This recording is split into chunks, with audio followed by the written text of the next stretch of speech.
anunciamos Jesus, vai para o ar. Isto é o meu corpo, que é dado por vós.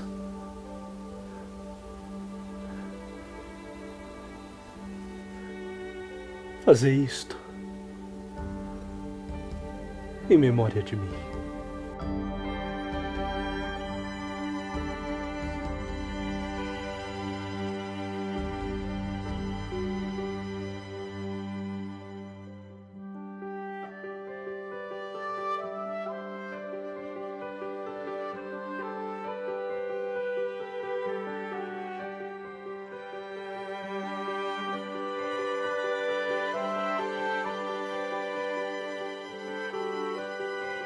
Cristo é o sumo sacerdote, o sacerdote. Ele foi prefigurado no Antigo Testamento por exemplo, Melquisedeque, Arão e seus filhos, os filhos de Levi, que já anteciparam aquele ministério que Jesus realizaria quando viesse até nós, o sacerdote. No Novo Testamento, há o sacerdócio comum dos fiéis pelo batismo. Quer dizer, todos aqueles que são batizados são chamados a se unir a Cristo na sua oferta ao Pai, em glorificação ao Pai. Mas há na igreja o sacerdócio ministerial. Quer dizer, ministério, um serviço que alguns recebem a serviço da comunidade. Ninguém fica sacerdote para si, fica sacerdote para servir o povo de Deus. Então, por este sacramento da ordem, é Cristo que continua a estar presente no mundo, realizando aquelas ações que realizou quando ele passou pelos caminhos da Palestina. Se a gente pensar bem, é muita ousadia de Cristo. Ele poderia ter escolhido anjos, seres sábios, santos, perfeitos. Poderia tê-los escolhido e dizer, vocês vão continuar o meu ministério. Mas não. Escolheu homens tirados do meio dos homens, com suas riquezas, suas limitações e fraquezas. Que ousadia!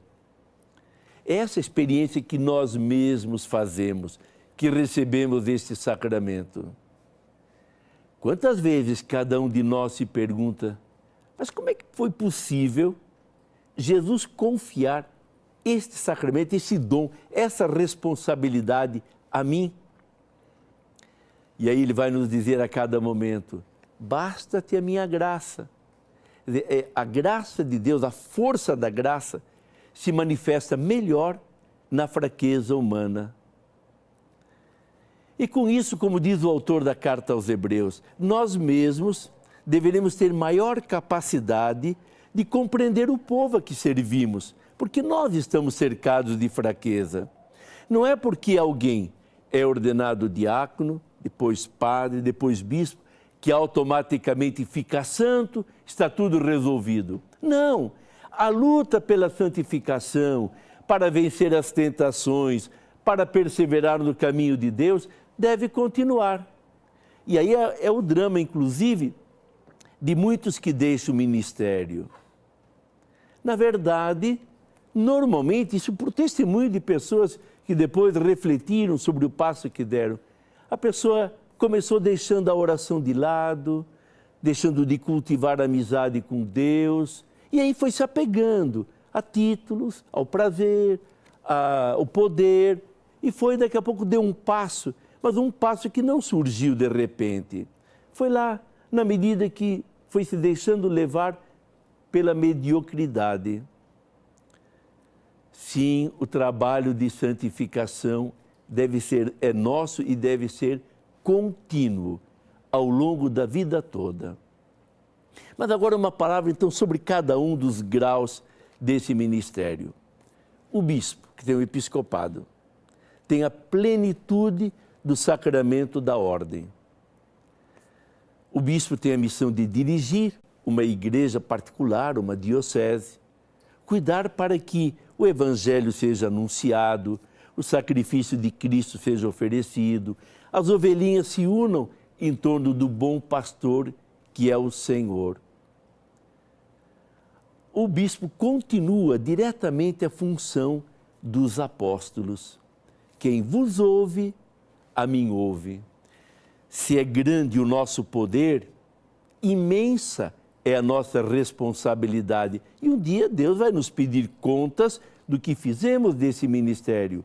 Realmente o usamos para servir ou pensando em nós mesmos?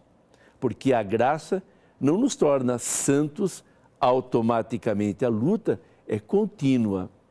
Mas, por outro lado, Deus vem em auxílio de nossa fraqueza, porque Ele sabe o quanto precisamos da sua força.